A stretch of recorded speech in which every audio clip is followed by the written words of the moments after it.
Assalamualaikum warahmatullahi wabarakatuh. Ya ikhwani fillah, kalau kita ditanya kenapa sih kita itu harus cinta kepada Rasulullah? Kenapa? Jawabannya adalah karena Allah mencintai Rasulullah. Kenapa? Apa sebabnya? Kenapa Allah mencintai Rasulullah? Padahal Allah itu sebagai Tuhan, sedangkan Rasul sebagai hamba. Apa sebabnya, teman-teman? Sebabnya adalah karena Rasulullah SAW yang memberikan banyak manfaat kepada seluruh umat manusia, sehingga membuat Allah cinta kepada Rasulullah SAW. Boleh kita berdakwah, kita cinta kepada Allah, tapi suatu hal yang tidak mudah kalau diri kita ini dicintai oleh Allah. Betul atau betul? Betapa banyak orang yang cinta kepada Allah, tapi hanya orang yang mulia, hanya orang pilihan yang Allah cintai. Bagaimana caranya agar kita dicintai oleh Allah? Rasulullah SAW bersabda, khairun nas anfa'uhum linnas. Sebaik-baik manusia adalah yang memberikan banyak manfaat kepada manusia lainnya. Selain itu juga Habib Ali Zainal Abidin mengatakan, jaga Allah. Caranya bagaimana? Berzikir. Kalau kita sudah menjaga Allah, maka Allah akan menjaga kita kapanpun dan dimanapun kita berada. Perlu teman-teman ketahui bahwa ada kisah menarik yang dialami oleh Asim bin Thabit. Asim bin Thabit merupakan sahabat Rasulullah yang banyak diincari oleh orang-orang kafir Quraisy. Kenapa? Karena banyak orang kafir Quraisy yang terbunuh dengan pedangnya Asim bin Thabit, sehingga membuat mereka semua benci terhadapnya. Itu teman-teman, Asim bin Thabit. Lalu pada saat itu ada seorang wanita dari tokoh Quraisy yang sangat kaya raya. Ia bernama Sulafah. Sulafah ini memiliki seorang suami dan 3 anak laki-laki yang dalam buku sejarah itu dinamakan Musafi', Kilab, dan Julas. Lalu kemudian mereka ikut peperangan dalam perang Uhud tahun ketiga Hijriah. Dan setelah selesai peperangan, apa yang terjadi teman-teman?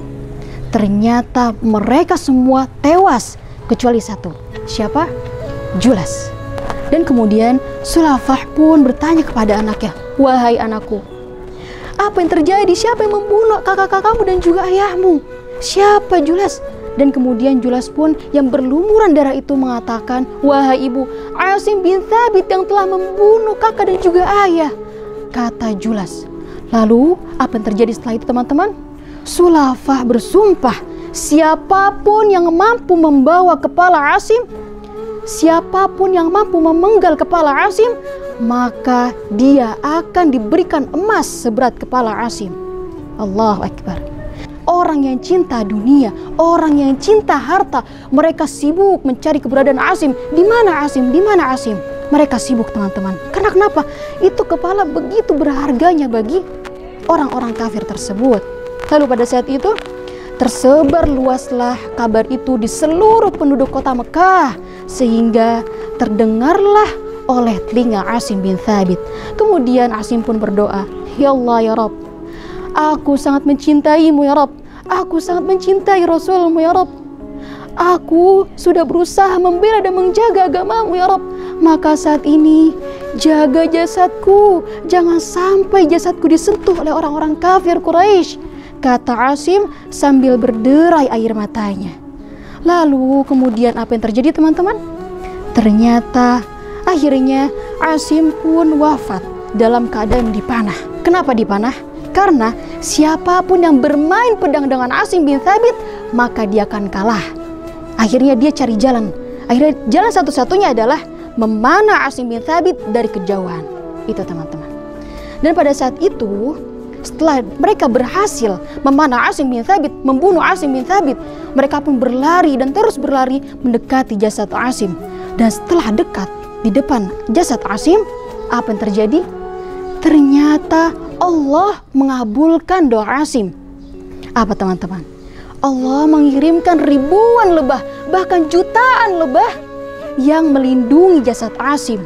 Siapapun yang berani mendekati jasad Asim, maka dia akan disengat oleh lebah tersebut. Maka dari itu mereka pun akhirnya takut. Tapi teman-teman, ini orang-orang kafir, orang-orang musyrik, gak menyerah mereka, gak putus asa mereka. Karena kenapa? Itu kepala Asim bin Thabit sangat berharga bagi mereka. Karena kalau ditukarkan kepada sulafah, maka akan digantikan dengan emas seberat kepala Asim bin Thabit. Dan pada akhirnya mereka bela-belain tuh, nunggu sampai malam hari. Mereka bela-belain sampai apa? Sampai tuh lebah berpergian, teman-teman. Lalu apa yang terjadi? Ternyata malam pun tiba. Dan hujan turun begitu deras sehingga membuat banjir yang begitu besar. Lalu jasad Asim bin Thabit dibawalah oleh banjir tersebut. Maka Rasulullah SAW mengatakan, dia Asim bin Thabit yang dikuburkan oleh malaikat. Masya Allah. Karena begitu cintanya dia kepada Allah, begitu cintanya beliau kepada Rasulullah, menjaga syariat Islam, sehingga Allah pun menjaga jasad Asim bin Thabit dari orang-orang kafir Quraisy. Allahu Akbar. Namun kita ini teman-teman, jika kita menjaga cinta kita kepada Allah, cinta kita kepada Rasulullah, menjaga syariat Islam, paling tidak teman-teman, paling tidak kita mentaati apa yang Allah perintahkan dan menjauhi apa yang Allah larang. Tidak boleh ada makanan yang haram yang masuk ke dalam perut kita. Tidak boleh ada makanan yang syubhat yang masuk ke dalam perut kita. Tidak boleh ada hal itu yang masuk ke dalam perut keluarga kita. Karena kenapa? Karena kita berusaha untuk menjaga cinta kita kepada Allah, untuk menjaga cinta kita kepada Rasulullah, dan menjaga agama kita, yaitu agama Islam. Semoga kisah ini bermanfaat bagi kita semuanya. Amin amin ya rabbal alamin.